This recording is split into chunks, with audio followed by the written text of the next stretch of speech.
friendship that'll never ever end.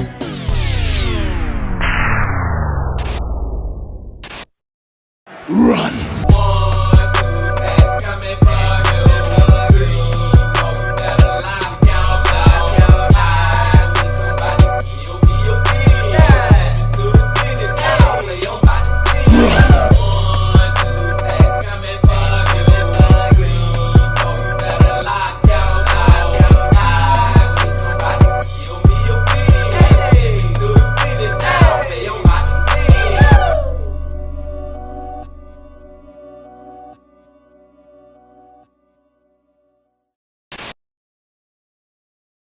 It's a beautiful day in the neighborhood. Reaction Beanie Yo 724. That in that neighborhood. My brothers and sisters. Thank God it is Friday once again, my friends. And on this Good Friday, it is that time of the week when we get to let our inner geek. Because we're going back to who?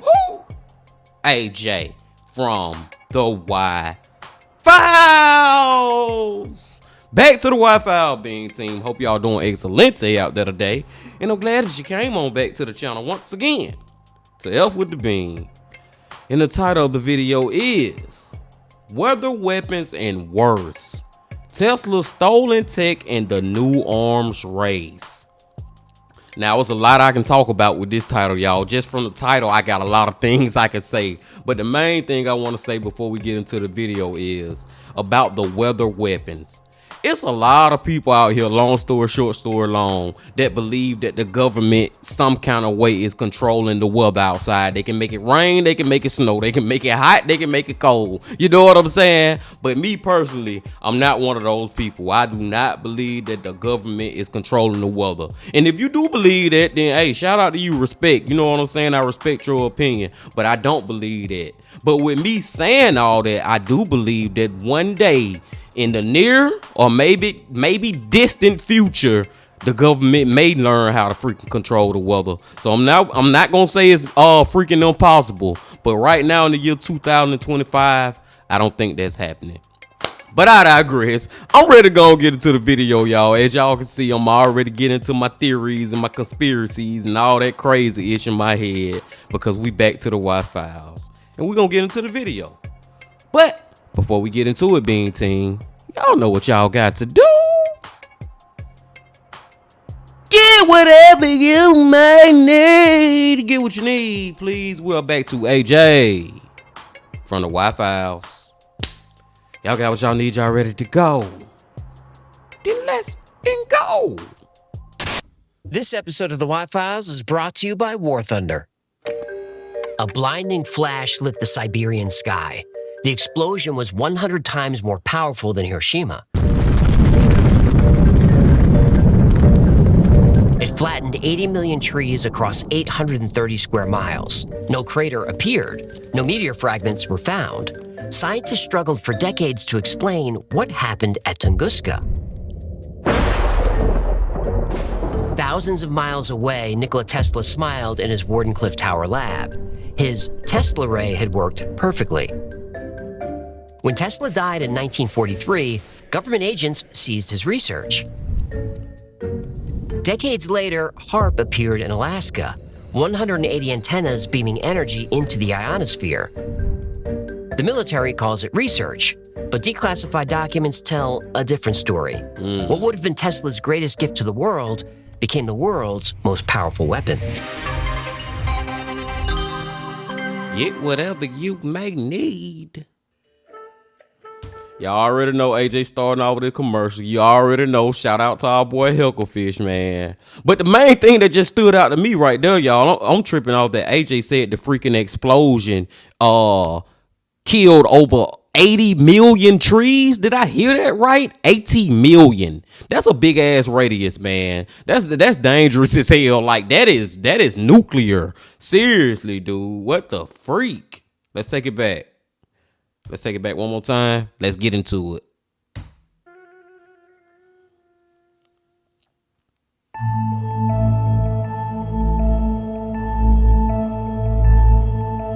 In In 1901, Nikola Tesla built Wardenclyffe. The 190-foot tower on Long Island wasn't for radio signals. It was for wireless energy transmission across the planet. And this wasn't theoretical. Tesla demonstrated wireless power at the 1893 World's Fair. He lit phosphorescent tubes without wires. The crowd was amazed. Tesla believed Earth could conduct electricity like a circuit. The secret was the ionosphere, an electrically charged atmospheric layer starting 50 miles up.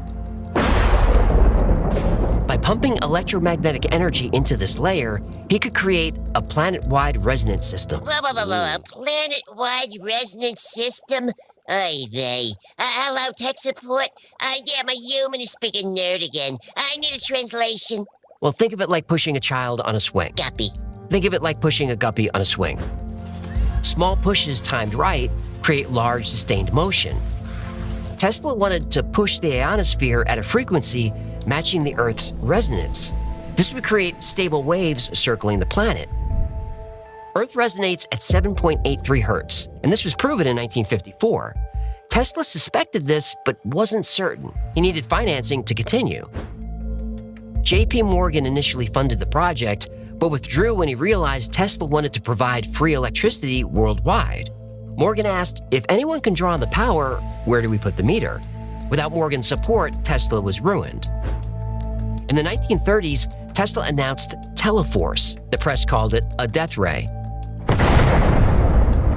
Tesla said it can generate an invisible wall of energy capable of destroying aircraft and armies from hundreds of miles away. Damn. We have a whole episode on Tesla's death ray and Wardenclyffe Tower if you want to learn more. Death ray link down in your love luggage. When Tesla died in 1943, the US government responded fast. His body was still warm as his entire legacy was packed into government crates. Tesla's dream died with him, but his research lived on, in the hands of men who saw not free energy, but unlimited power.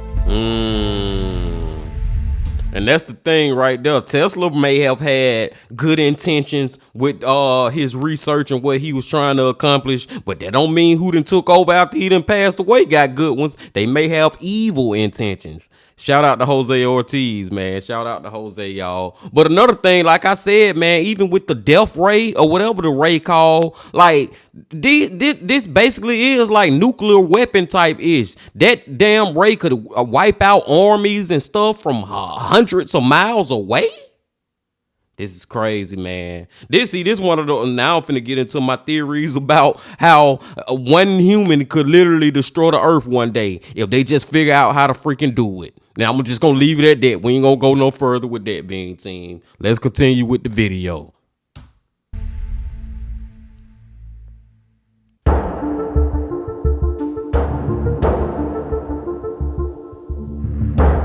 Tesla's technical documents were sent to an MIT professor for review. That professor was Dr. John Trump, the future president's uncle. Dr. Trump, also a National Defense Research Committee member, said Tesla's research contained nothing valuable. That wasn't true. Oh, look, make America lie again. The military quietly continued Tesla's work. Some research went to Wright-Patterson Air Force Base under Project Nick. This was a top-secret operation launched in 1945 to study Tesla's particle beam weapon. Project Nick's details remain classified.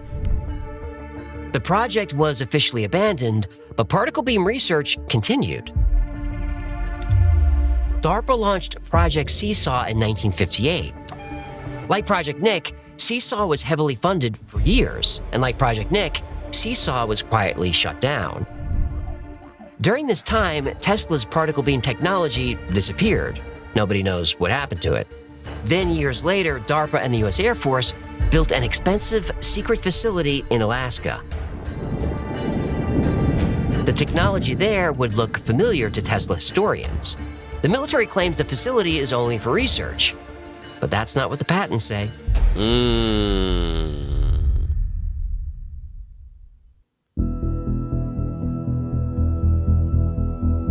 In 1987, physicist Bernard Eastlund filed a patent titled Method and Apparatus for Altering a Region in the Earth's Atmosphere, Ionosphere, and/or Magnetosphere. The patent described a facility that could heat specific ionosphere portions using radio waves. Eastlund wasn't working alone. Arco Technologies funded his research. Arco owned vast natural gas reserves in Alaska's North Slope, but had no buyers. They saw Eastlund's invention as a way to convert their gas into something valuable: power. And Eastlund's technology needed lots of power. Arco originally approached me in 1984 to find a use for the natural gas on the North Slope of Alaska, which they could not sell. To give you a feel for how much gas they asked me to find an application for, it was enough gas to produce all the electricity in the United States for a full year. Damn. The technology is straightforward. A powerful radio signal is transmitted into the ionosphere targeting a specific region. This energy excites charged particles, heating them and altering their properties. The heated region acts like an optical lens, but instead of bending light, it bends and redirects radio waves. This includes radar signals and natural currents in Earth's upper atmosphere. This is like inserting a resistor into a global electrical circuit. The lens could create effects thousands of miles away from the transmission site. I ain't gonna lie, now that AJ breaking it down like this, big team, it kind of make you believe that they probably do know how to freaking control the weather. You know what I'm saying, man? When he get into all the inner geekiness of the ish, man, it make me sit back like, man, maybe they can't. Maybe where there is a will, there's a way. But I don't think this technology has got here in the year 2025, like I said, man. But in the future, being team, the year 3025, I'm just saying, they might know how to make it snow in July. If you watch that Mr. Ballin', then you know what I'm talking about. Shout out to the man, the myth, the legend. But let's get back into it, y'all. Within a year of Eastlund's patent filing, Arco was awarded a contract to build a similar facility in Alaska. When locals read about it in the March 1988 Omni magazine, they grew concerned. The military insisted they were building a research facility, nothing more. Do not believe the government. They didn't. They looked up Eastlund's patent and the language was crystal clear. Applications discussed in the patents included destroying missiles. Communications control and disruption were included. There were some other ideas, both to possibly modify weather and finally to lift a portion of the upper atmosphere further out into space, where hopefully it would be able to deflect missile trajectories. Those are Eastlund's own words. This wasn't an invention for ionospheric research. As HAARP rose in the Alaskan wilderness, the military's intentions were obvious. They weren't just studying the sky, they were weaponizing it. And that's the thing too, y'all. Whenever especially the government talking about that they doing research, they not just doing it to do it. They might tell you they just doing it to gather information, but they gathering that information for some freaking reason, because they gonna use it later on. You know what I'm saying, man? They ain't just researching the research. They researching to freaking come up with some crazy ish like they may be coming up with right now, weaponizing the freaking weather. I'm enjoying it, y'all. Let's keep going.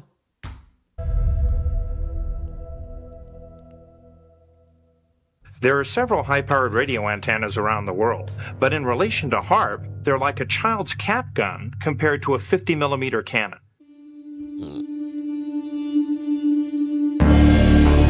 When locals discovered what DARPA and the Air Force were building in Alaska, they demanded answers.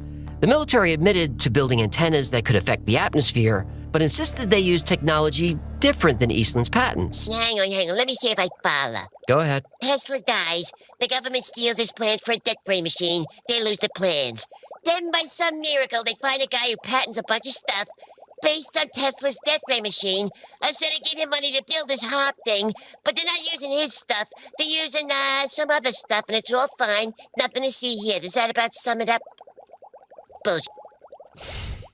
True. Facts. Eastlund later confirmed the military's interest in his work. Before his death in 2007, he said, "HAARP is the perfect first step toward a plan like mine. There are powerful people involved. The military never sleeps." When you look at the other patents built upon the work of Eastland, it becomes clear how the military intends to use a HARP transmitter. It could give them a tool to replace the electromagnetic pulse effect of some atmospheric thermonuclear devices still considered an option by some planners. It can replace the huge, extremely low-frequency submarine communication system. It could replace the over-the-horizon radar system once planned for the current location of HARP with a much more accurate system. The technical similarities between HARP and Eastland's patents are obvious to engineers. By 1993, DARPA and the Air Force had built a machine that could turn weather into a weapon, and they were excited to show off their new toy. Uh-oh. The statement that there is no association between the ionosphere and surface weather is an outright lie. We can artificially influence the Earth's aurora with a relatively small amount of energy, and we know that outbursts of the northern lights do change weather patterns. There is indeed mounting evidence that upper atmospheric events affect lower atmospheric weather and vice versa.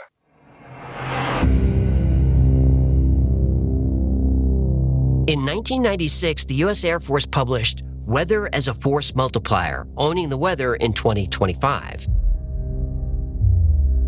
This wasn't science fiction. It was a military assessment of weather modification as a combat tool.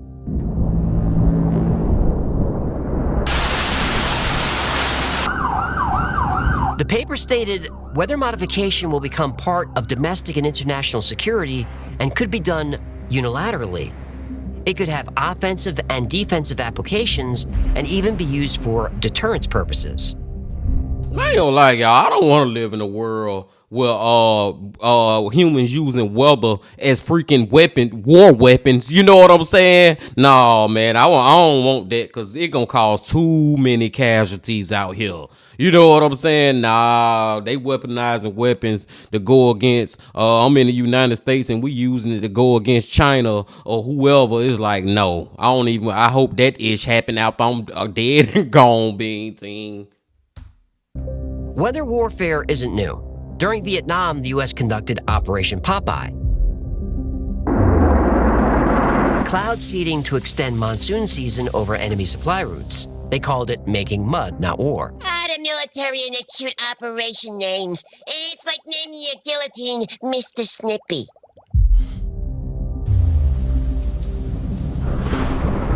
For years, the idea of creating rain with electricity was a conspiracy theory. But then, Dubai is making it rain in a sweltering desert by zapping clouds with electricity using drones. Fascinating, isn't it? Critics argue HARP's power is too low to affect global weather. A lightning bolt contains 1 billion watts. A hurricane releases energy equal to thousands of nuclear bombs. How could HARP compete? Well, the answer is chaos theory. Weather is a chaotic system. In chaotic systems, small changes trigger larger events. The classic example is the butterfly effect. Ashton Kutcher. We're not playing pub trivia. Sorry, go ahead. HARP's designers understood chaos theory. They didn't need to match nature's power, they just needed to know where to apply the pressure. A butterfly's wings can start a tornado, and HARP was the most powerful butterfly ever created. And see, when I'm talking about like it being war against different countries using the weather at their disposal, you know what I'm saying? I know that and AJ just explained it, that it already has happened to a certain degree, and it's happening now so to speak. You know what I'm saying, man? But I'm talking about when literally freaking Russia can press a button and make it make 3 category 5 hurricanes come through the United States. That's the world I don't want to live in. When freaking Germany can send a goddamn press a button and a F5 tornado just hovers over and wipes out the whole Tokyo, Japan. That's when I feel like it's gonna get out of hand, and it seems like we getting closer to that now. I don't know, y'all. It's crazy thoughts, man. It's crazy how things can go in the future. And the craziest thing is, it feel like the more we go into the future, the faster this technology and these advancements happen. Let's go. What they're not paying any attention to is what's happening to the ionosphere. If they pick the right frequency to push that plume out into space, that energy may discharge back out of the ionosphere, back down the radio beam, and strike the Earth. And it would be about 100 times the energy released out of a thunderbolt. Jesus.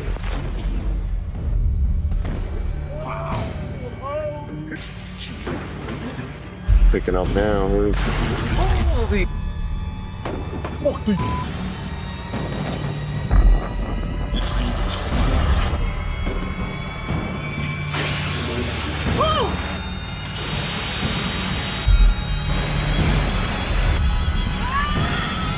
And it would be about 100 times the energy released out of a thunderbolt.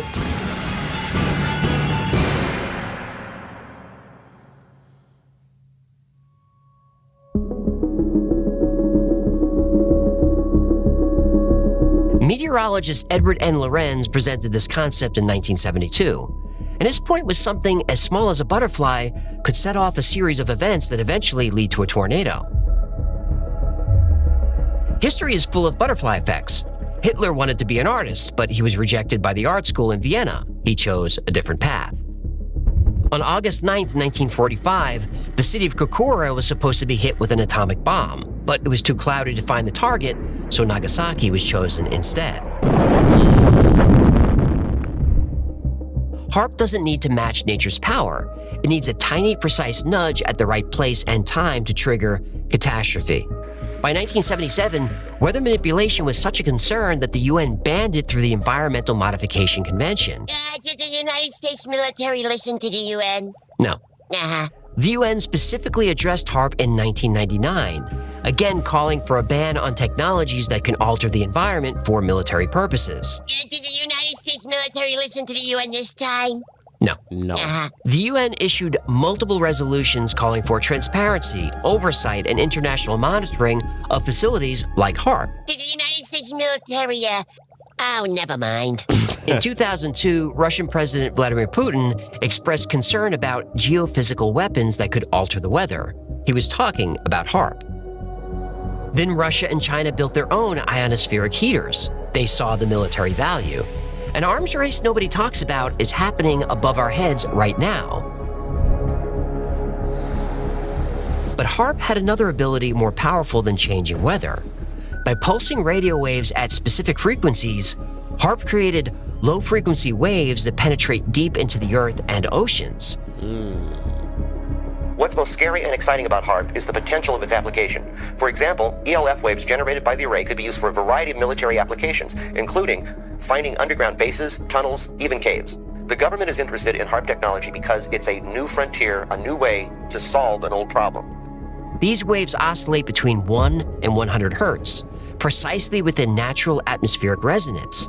Then scientists wondered, what would happen if those energy waves were directed not at the atmosphere, but at fault lines deep within the Earth? And see, that's the problem right there, man. We're going to always be doing these what ifs and pushing the envelope and trying to try this out and trying to try that out until before you know it, the whole Earth just going to explode, man. Seriously, chill out.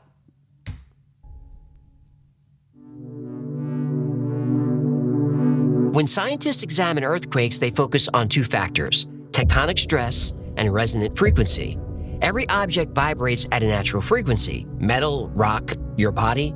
Exposing an object to its natural frequency amplifies vibrations. And sometimes vibrations grow so strong, they damage the object, like sound shattering a glass.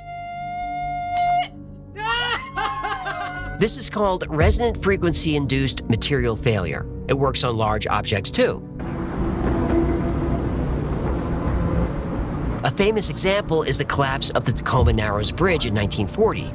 Wind hitting the bridge at its resonant frequency created vibrations that tore it apart.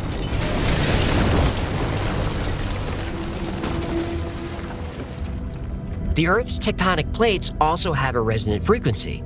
Fault lines are cracks in the Earth's crust that build up enormous tension as they move against each other. The right trigger can release this tension. Damn. In 1983, I did radiotomography with 30 watts, looking for oil in the ground. I found 26 oil wells over a 9-state area, and 100% of the time was accurate with just 30 watts of power beaming straight into solid rock. HAARP, or the High Frequency Active Auroral Research Project, uses 2 billion watts beamed straight into the ionosphere for experiments. Now, that's profoundly dangerous. On January 2nd, 2020, a devastating 7.0 magnitude earthquake struck Haiti, killing over 200,000 people.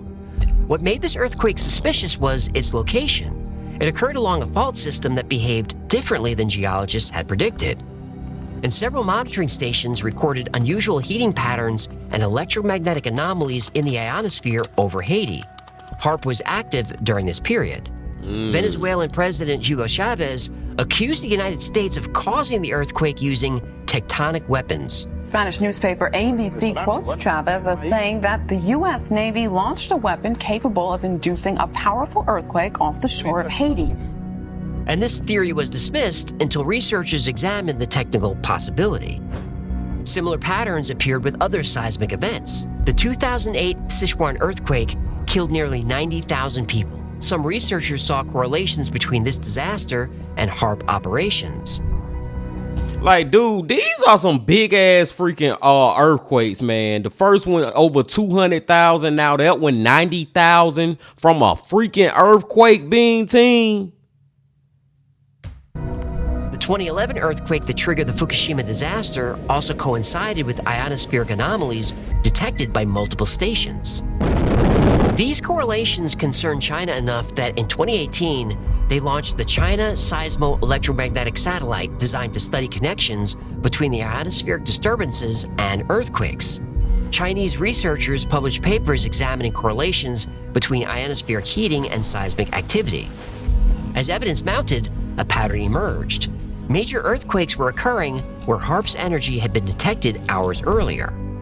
But the most disturbing application of this technology had nothing to do with the sky above us or the ground beneath our feet. HAARP's technology could penetrate the ultimate boundary, the human mind. Oh.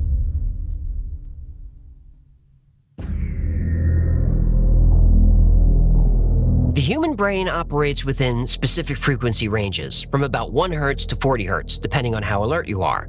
These are ELF sounds. Hop sounds like an elf.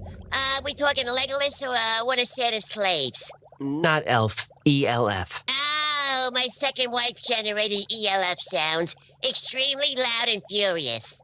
That's not what ELF stands for. Yeah, tell that to a lawyer. After 15 minutes of her ELF, I signed over the keys to my 84 Camaro. Yeah, Oh, I love that car. I can feel crazy. ELF means extremely low frequency. HAARP can generate waves in exactly the same range as human brain waves. When you ask HAARP officials about this, they point out their antenna array doesn't generate ELF waves directly. But when you ask the government questions, you have to be specific. HAARP can't generate ELF waves, that's true. But it can heat the ionosphere in a way that creates ELF waves as a byproduct. Documents show that HAARP generated ELF waves for years.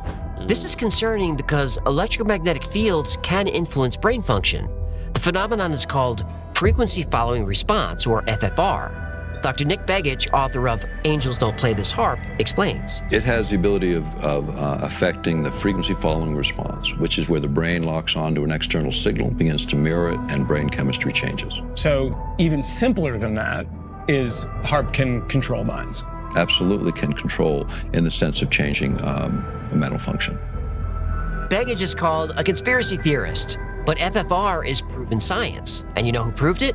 The US military. In the 1980s, Dr. Michael Persinger conducted research partly funded by the US Navy. He showed that weak electromagnetic fields applied to the temporal lobe could induce altered states, including religious experiences and hallucinations. When exposed to an external frequency, the brain tends to synchronize with it. This is why bright flashing lights can trigger seizures in some people. Is this why every time I'm in the dentist's office, I suddenly know all the lyrics to It's Raining Men? I don't think so. Oh, good. Hallelujah. Amen. The European Parliament takes this technology seriously. Resolution A4005/1999 specifically mentioned HARP while expressing concern about manipulative capabilities affecting human health and psychology. The resolution called for transparency regarding HARP's ethical implications. Does the United States military listen to the EU? No. Nah. Because HARP uses the ionosphere, it could influence mental states of people over large areas. It could cause hallucinations, alter emotions, induce seizures, all without their knowledge. HARP officials deny mind control allegations, but the CIA denied researching mind control too. Then MKUltra was exposed and showed the CIA was exploring the exact same technology. And that would make it worse, man, when you deny that you've been researching this ish, and then when we find out that you are researching this ish, it make us think that you are doing it as far as like controlling minds out here, because you denying that you was even looking it up. Just tell the truth. The government, man, they always being so damn suspicious, and it makes us in turn even more suspicious. Seriously. Other countries were paying attention. In 1998, a Russian military journal published "The Mind Has No Firewall." It was later republished by the U.S. Army War College. The article warned the human mind is vulnerable to electromagnetic intrusion. Mind control technology is not science fiction, it's science fact. And as the United States continues to refine its capabilities, other world powers are racing to catch up. You already know that's coming. You know everybody trying to catch up and outdo each other. There's always a competition between the different countries and stuff, especially when it comes to crazy ish like this, a la the moon landing. But no, y'all, it's also funny how we done went from the government, the military, whoever, just trying to control the weather to what it's going to now, controlling the people, controlling our minds, man. And it's also funny how the same type of technology that you can use on a roundabout way, so to speak, to control the weather is the same type shit you can use to get inside people's mind, being team. And then we ain't just talking about one person at a time. This type of ish can just affect a large area of people at one time. I'm telling y'all, man, watching the Wi-Fi sometime, it made me scared not, and make me thank God that I ain't gonna be alive at the year 3025, because ain't no telling what the hell gonna be going on. Let's go.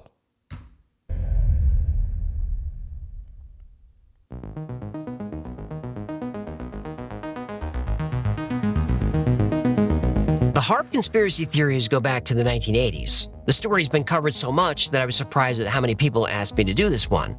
But in researching HARP, I was surprised at how scientifically possible all the theories are. I was also surprised that so much of the science is based on Tesla's work. But how much of this is true? Well, first, HARP is definitely a high-power radio transmitter designed to heat the ionosphere for research. The facility is real. It operates. It conducts legitimate scientific experiments. These are facts. Second, defense agencies funded and operated HARP for most of its history. The Air Force, Navy, and DARPA don't typically invest hundreds of millions of dollars in purely scientific projects without military applications. Now, this doesn't prove as a weapon, but it suggests HARP has capabilities beyond what's publicly acknowledged. Third, the patents that formed HARP's foundation specifically describe weather modification and Earth-penetrating applications. Bernard Eastlund, who developed these patents, confirmed their potential military uses before he died in 2007. The more extreme claims about HARP causing specific hurricanes or triggering earthquakes lack definitive proof. Correlations exist between HARP operations and certain disasters, but correlation isn't causation. Earthquakes and severe weather existed long before HARP. Facts. The facility's 3.6 million watts seems too low to directly cause major weather events or earthquakes, but scientists confirm weather systems are chaotic enough that small targeted inputs could have major effects. Claims about mind control also can't be proven, but the science of electromagnetic influence on brain function is real and well documented. HAARP generates frequencies that overlap with human brainwaves, but the signal reaching populated areas would probably be too weak to have any noticeable effects. Maybe. Probably. In 2015, HAARP ownership transferred from the military to the University of Alaska Fairbanks. The University of Alaska Fairbanks is preparing to take control of the High-Frequency Active Auroral Program, more commonly known as HAARP, next month. Officials called this a move toward transparency. Critics saw it as rebranding a military weapon as an academic resource. The university now allows public tours and independent researchers, but former DARPA employees have said the most sensitive equipment was removed before the handover. What remains is only a fraction of HAARP's capabilities. So is HAARP an innocent research project or a doomsday device? Well, the truth is probably somewhere in between. Yep. Like many advanced technologies, it exists where scientific research overlaps with potential military use. What makes HAARP concerning isn't what we know, but what remains classified. Like certain pharmaceutical trial documents that they want sealed for 75 years.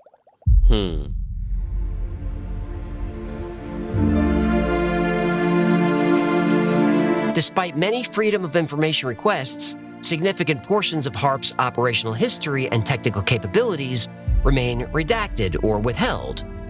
This continued secrecy, decades after HAARP was built, will continue to fuel speculation. In many ways, HAARP represents our species' growing capacity to affect natural systems on a planetary scale. Whether through climate change, geoengineering, or manipulating the ionosphere, humanity can alter Earth's basic systems, often without fully understanding the consequences. How dare you! Oh, you didn't see that coming? HAARP also says something about power. The power structure that most affects our lives remains hidden. We're told not to worry. We're told the military is looking out for us. But history teaches a different lesson. From Project MKUltra to Operation Northwoods, secrecy rarely serves the public good. The technology Tesla dreamed would liberate humanity now sits behind barbed wire fences, operated by organizations with classified budgets and limited oversight.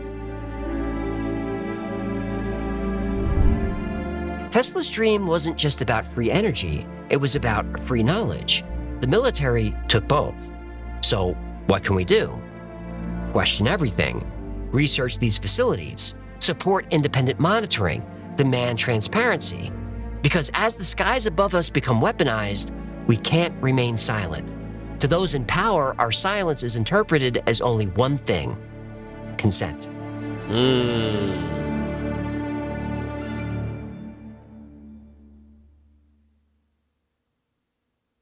Thanks to War. Facts, AJ. Freaking facts, man. This was a great episode, y'all. And my biggest takeaway is that this is just, and we already know it, but it's almost like just reconfirming it, or reaffirmation, or whatever the word I'm supposed to be using. The government is keeping a lot of ish from us, y'all. Just long story short, story long, man. They hiding a lot of ish, man. And listening to this video, y'all remember how at the beginning I was like, man, I don't believe the government controlling the world. I don't believe that ish. I don't believe that ish. But listening to this video, it shows a pathway logically what it right now they could be. I don't think they is. Now, as I said earlier, as AJ alluded to, there are some ways that they are manipulating it in some type of ways, but it's not full control like I'm talking about. And that's why I said, y'all, man, by the time 1,000 years from now, 3025, ain't no telling what the freak gonna be going on, what the freak they controlling, and how much more revealing the government gonna be at that time. By the time we get to year 3025, y'all, the government probably been revealed that they friends with aliens and all that. You know what I'm saying? Aliens might be living on Earth. might be goddamn your next door neighbors. I don't freaking know, y'all. I just know it's a lot that the government is hiding, and they know how to do a lot more than they are telling us right now. I'm talking about the military and everything. All this freaking research they doing, man. They holding a lot of information from us, and I feel like a lot of that information they've been holding from us for a long time, going all the way back to the Tesla days. You know what I'm saying? I feel like Tesla was one of those dudes that been figured some ish out that they just don't want to get out. And one more thing real quick, the reason I also say that I don't feel like they know how to fully control the weather right now, because I feel like if they did, they wouldn't be able to keep that a secret like that. I feel like it would be some type of, not even just whistleblower, like just somebody out there who would expose that ish, because it's easy to expose. You know what I'm saying? I put the analogy out there earlier, like the Mr. Ballin video, snowing in July. If it snows in July somewhere down south out of nowhere, there's no way that anybody in the government, the Weather Channel, nobody could actually logically explain us how that happened, and we believe it when that ish ain't happened in freaking all the years of the freaking earth. But now all of a sudden it did. It's 102 degrees outside with 110 freaking heat index, and it's freaking snow piling up on the ground. Somebody have to explain that to us, man. And even their explanation would not be the truth unless they telling us that they the ones who know how to do it. Y'all the ones who controlling this ish. But I digress, B-Team. I'm just going all the way down roads, and I can keep on going down this other road and this other road, man. Like I said, a great video from the Y-Files. I enjoyed this Friday watching it with y'all. I appreciate y'all being here. Y'all make sure y'all come on back tomorrow. I may be doing a live stream. I don't know, but y'all know we live streams on Saturdays. So more than likely I will, but we'll just have to see then, my friends. But until then, y'all just please hit that like button, comment, subscribe, and do all that if you ain't did that yet. And remember this: love, peace, and happiness. Stay safe. Don't stop.